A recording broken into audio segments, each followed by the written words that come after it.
लोकसभा चुनाव में बीजेपी से मुकाबले के लिए विपक्षी पार्टियों ने इंडिया गठबंधन बनाया और 5 राज्यों में विधानसभा चुनावों के दौरान इंडिया गठबंधन के घटक दलों में आपसी सहमति नहीं बन पाई। चाहे वह मध्य प्रदेश हो, छत्तीसगढ़ हो या फिर राजस्थान, सभी ने एक दूसरे के खिलाफ उम्मीदवार उतारे और जमकर बयानबाजी की।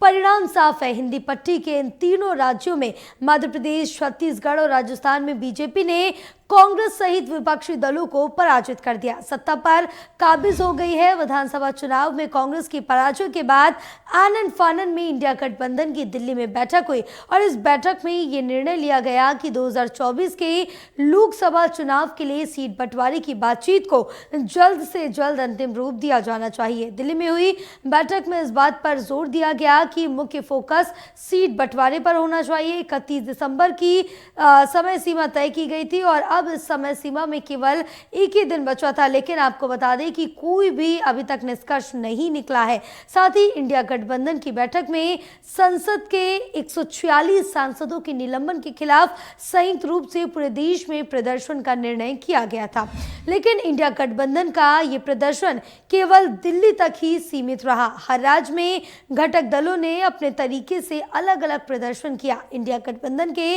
बैनर तले कोई भी प्रदर्शन नहीं हुआ। अब हर राज्य में घटक दलों के बीच औपचारिक या अनौपचारिक रूप से सीट बंटवारे को लेकर बातचीत और दावे प्रतिवादे शुरू हो गए हैं, लेकिन देखा जा रहा है कि हर पार्टी अपनी अपनी डफली और अपना अपना राग ही चला रहा।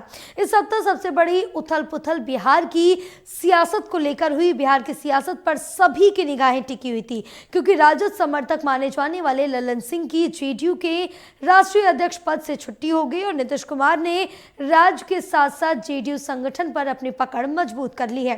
इसके साथ ही ये भी कयास तेज हो गए हैं कि क्या नीतीश कुमार इंडिया गठबंधन में रहेंगे या फिर राज्य की ओर से कदम बढ़ाएंगे। इसी तरह से पश्चिम बंगाल में इंडिया के घटक दलों कांग्रेस, माकपा और तृणमूल कांग्रेस में घमासान मचा है। तृणमूल सुप्रीमो ममता बनर्जी ने यह साफ कर दिया कि टीएमसी 2024 का लोकसभा चुनाव राज्य में अकेले लड़ेगी, लेकिन इंडिया गठबंधन राष्ट्रीय स्तर पर मौजूद रहेगा। इसका मतलब साफ है कि टीएमसी का पश्चिम बंगाल में इंडिया गठबंधन के घटक दलों का कांग्रेस या वाम मोर्चे के साथ सीट जो शेयरिंग है वो नहीं बन पा रही है।